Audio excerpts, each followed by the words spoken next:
Welcome to Research Bites, your small bites of big evidence from the deep dive. Great to be here. This is where we really sift through some significant global research. We try to distill it down into practical, actionable insights. Yeah, the kind of thing you can actually use. Exactly.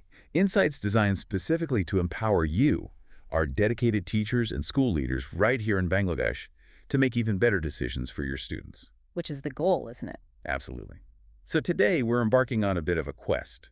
We want to uncover what truly makes a difference in our youngest learners' lives. The really early years. Crucial stuff. We're diving deep into the impact of early childhood education and care, or ECEC quality, specifically its effect on children's development. Okay. And our guide for this deep dive is, well, it's a landmark global meta-analysis. It's titled Early Childhood Education and Care Quality and Associations with Child Outcomes. Right, the von Suchedolitz paper from 2023 in PLOS 1, a big one. That's the one. So our mission, really, is to unpack this huge study. We want to extract the most vital nuggets of knowledge, and see how they can directly inform the choices we make right here in Bangladesh. Sounds like a plan. Where do we start? Well, before we jump into the big reveals, let's just make sure we're all on the same page. Right. When researchers talk about ECEC quality, it sounds quite broad. What exactly are we measuring here? Yeah, that's a really good starting point. You've hit on something many people grapple with. ECEC quality isn't like a single switch you just turn on or off. Right. It's what researchers call a multidimensional construct. Maybe think of it like building a strong, vibrant school. Oy. It's not just the sturdy walls and roof that's, one part. Accurate. Exactly, the structure. But it's also the engaging lessons, the supportive teachers, that buzzing energy inside. It's built from lots of interacting parts. Got it. So the study breaks this down into two main categories. First up, we have structural quality. These are the more, let's say, regulable features, the bones of the system, if you like. They're often what governments and policymakers focus on because, well, they're easier to measure and legislate. Things you can count or mandate. Precisely. For example, in Bangladesh, we talk about things like the teacher-child ratio, how many kids per teacher, the overall class size, and really crucial teacher factors like their training, their level of education maybe, say the percentage of teachers with a multi-year university degree and their years of experience. These sort of set the stage. Okay, the foundations. Then we move to process quality. Now, this is where the magic, you could say, really happens. It's the heart and mind of daily interactions in the classroom. Ah, the day-to-day stuff. Exactly. It's about the direct lived experiences children have every single day. The study details this really nicely, things like emotional quality. Well, that means emotional support, a sense of closeness, fostering a positive classroom climate, how genuinely responsive teachers are to children's needs. Are children feeling safe and valued? Right, crucial. Then there's instructional quality. This is about clear teaching, skillfully connecting new ideas to what kids already know, giving immediate and specific feedback. Like helpful feedback. Yes, helpful, specific feedback. And actively stimulating their cognitive and language development. It's really the art of teaching itself. There's also managerial quality. This covers how well the classroom is organized, how effectively behavior is managed, and importantly, the absence of chaos. Is the environment predictable? Is it conducive to learning? Makes sense. Less chaos, more learning. Pretty much. And finally, the absence of conflict or a negative climate. Just making sure children are learning in a calm, positive space. So structure is the setup, process is the interaction. You got it. And this isn't just theory, it's what every parent and teacher instinctively knows, I think. These daily human interactions are truly the bedrock of a child's growth. I think many of our listeners, they intuitively grasp that difference between the bones and the heart of a learning environment. So, okay, when this massive global study then looks at these two, structural versus process, which one turns out to be the real game changer for child development? The million taka question. And the answer is, well, it's pretty eye-opening. Let me first give you a sense of the sheer scale of this research. Okay, yeah. This meta-analysis synthesized, get this, 1,044 findings from 185 articles. Wow. Involving a staggering 38,168 teachers and nearly 230,000 children. 230,000 kids. Yeah, across over 8,000 ECEC sites worldwide. It's a truly global snapshot. Okay, so it's robust. Very. And the overarching finding, it's loud and clear. Higher levels of ECEC quality are significantly related to a broad range of positive child outcomes, and importantly, a reduction in negative ones. Broad range, like what? Well, what's fascinating is that it touches almost every aspect of a child's early development, from their academic progress to their social and emotional well-being. We're talking about significant boosts in academic outcomes like literacy and math, improved behavioral skills, think self-regulation, greater social competence. Even motor skills showed a link, though from fewer studies. And fewer negative outcomes. Yes. Conversely, higher ECEC quality led to lower instances of behavioral problems like aggression and fewer social emotional difficulties, things like withdrawal or anxiety. That's a really powerful picture. Nearly every area of development gets a positive bump. Yep. But I think the study also mentioned that these impacts, while significant, were generally described as small effect sizes. That's right. For our teachers and leaders in Bangladesh, Yeah. hearing small might make them wonder, is it really that important? What should we make of that? That's a really critical nuance to discuss. And small definitely doesn't mean insignificant, not at all. Okay. Think of it maybe like compound interest, but for development. Yeah. Even small, consistent gains, when they accumulate day after day, week after week, across hundreds of thousands of children during those really foundational early years, they build into massive, potentially life-changing differences over time. I see. Accumulation. Exactly. A child who gains just a little extra in language or self-regulation each year will likely be far ahead of their peers by the time they reach primary school. It's all about that cumulative, long-term impact. That makes sense. And it's also important that these aren't just vague overall improvements. The study specifically noted that a general assessment of child outcomes wasn't significant on its own. Meaning. It means the benefits are observed in specific, targeted developmental areas. It reinforces the idea that quality ECEC makes a real measurable difference in distinct skills, not just a sort of general feel-good factor. Got it. Okay, now for the big reveal. And this might challenge some long-held beliefs, maybe especially among policymakers. The study looked at structural and process quality separately. So does simply having more teachers or smaller classes or highly qualified staff, those structural elements we talked about, does that actually translate directly into better outcomes for children? This is, truly a crucial finding, and it does indeed challenge many common policy assumptions. When they tested them separately, the study found that structural characteristics alone did not significantly relate to child outcomes. Wow. Okay, say that again. Structural alone. Did not significantly relate to child outcomes.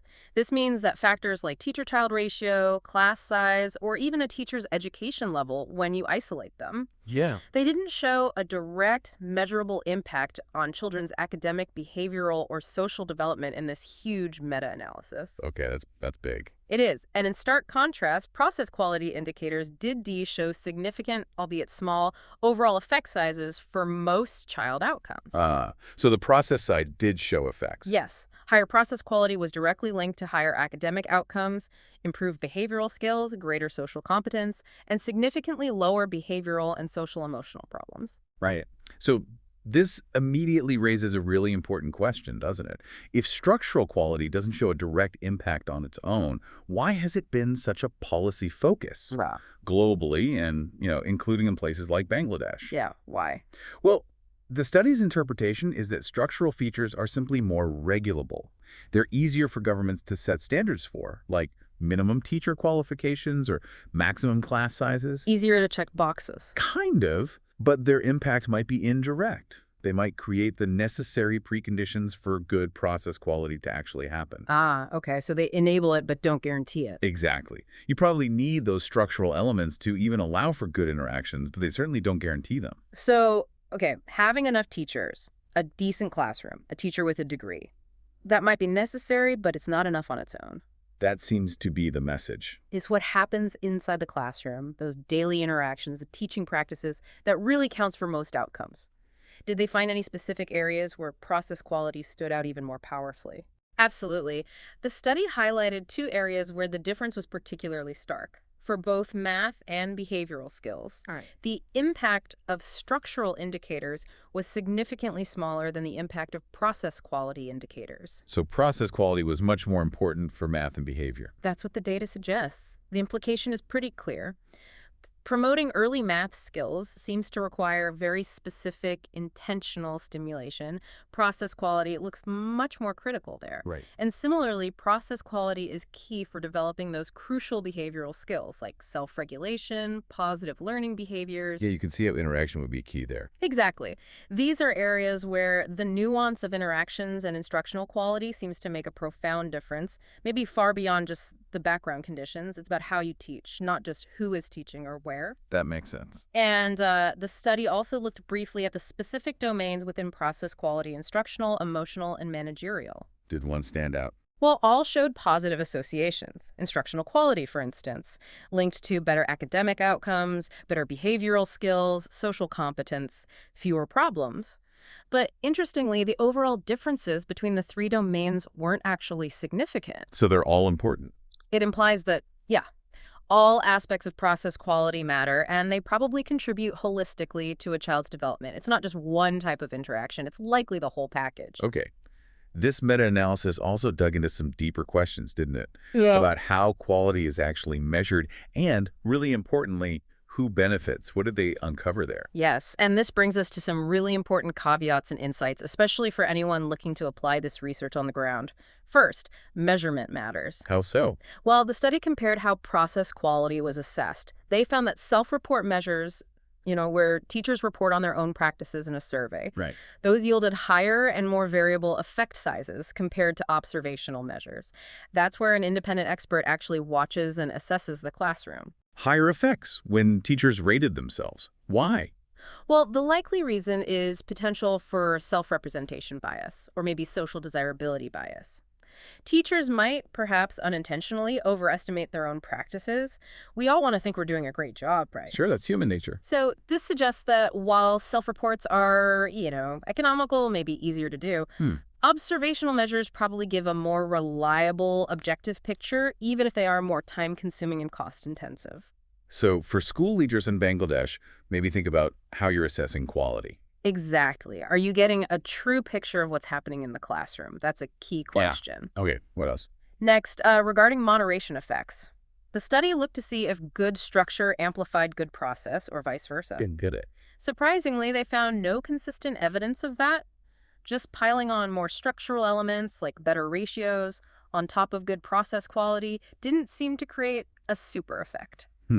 Interesting. Yeah, it suggests these factors might work more as separate foundations rather than creating some kind of magic cocktail when combined. So the takeaway for a busy school leader might be? Maybe that investing heavily in one doesn't automatically boost the other's effect beyond its own contribution. Both have their roles, but process quality still stands out for direct impact on outcomes. Got it. And the crucial question, who benefits? Yeah. Did it matter if kids came from different backgrounds? Now, here's a finding that holds, I think, immense promise, especially for Bangladesh. The study investigated whether the benefits of high-quality ECEC differed based on a child's background, like family ethnicity or socioeconomic status. Damn. The crucial finding was ECEC quality child outcome associations did not differ by family, ethnic minority, or socioeconomic background. Wow. So high quality helps everyone equally. That's what this large body of evidence suggests. It's incredibly encouraging, isn't it? It supports the idea that high-quality learning can be a powerful equalizer, ensuring all children, regardless of their family circumstances, get prepared for school. The beneficial effects appear to be universal, reaching children from all sorts of backgrounds. That's fantastic news for equity. It really is. However, and this is a really important caveat for our context in Bangladesh. What's the catch? The catch is where the data came from. This universal benefit finding was derived primarily from studies in high-income countries.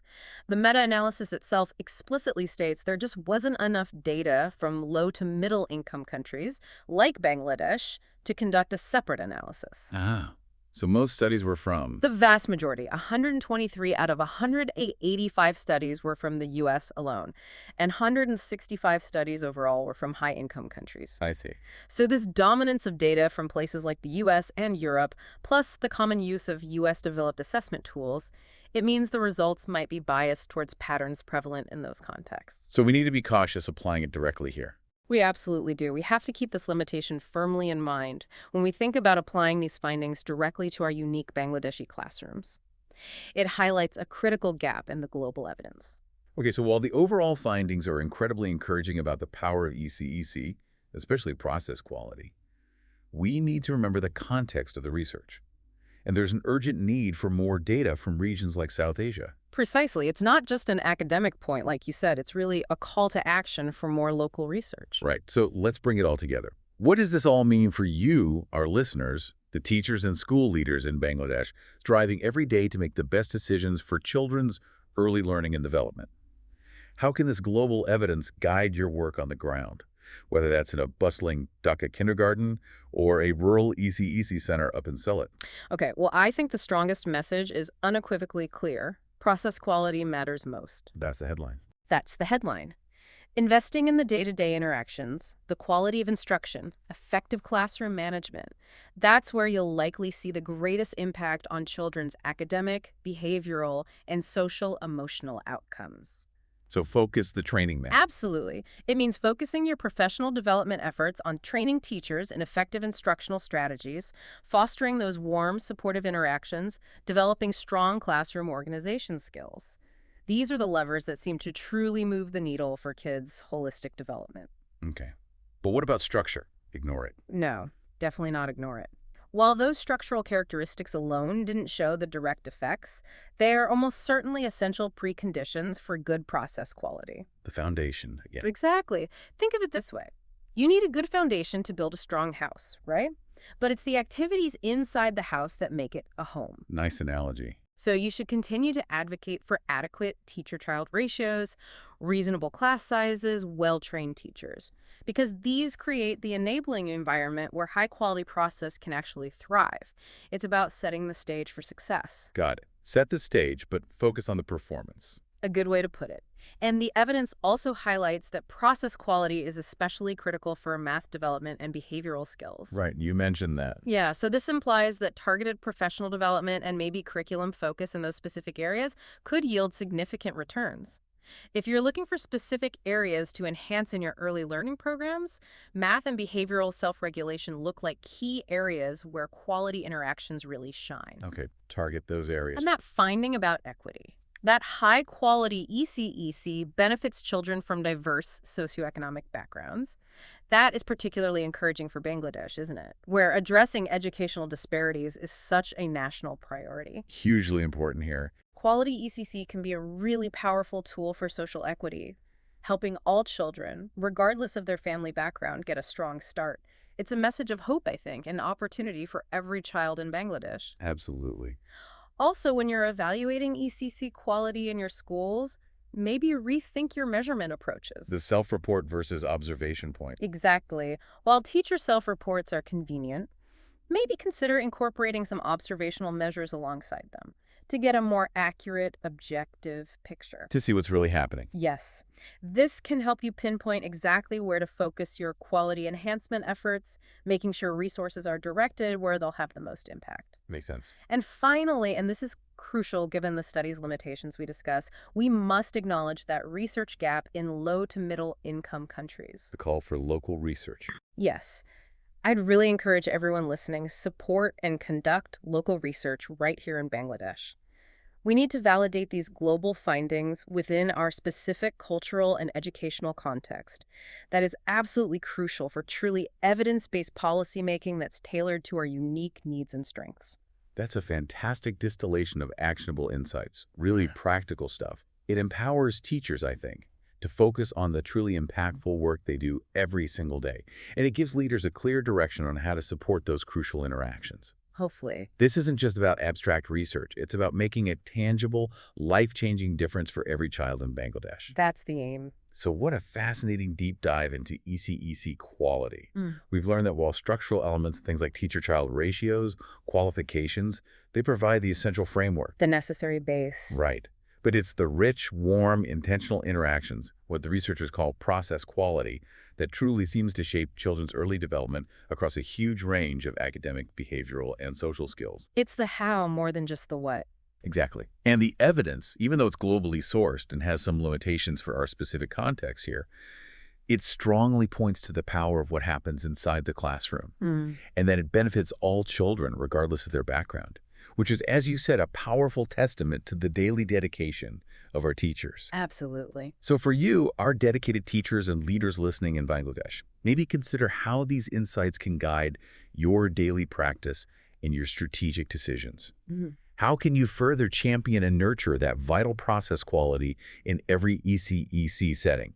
How can you make every interaction count for the children in your care? And just remember, continuous learning, adapting global evidence to our local realities. That's really how we build truly effective and equitable education systems. It's how we shape brighter futures for our next generation. Well said. Thank you for joining us for this research bite on the deep dive. We really hope this knowledge empowers you to make even better decisions for the children of Bangladesh. Until next time, keep digging for those nuggets of knowledge.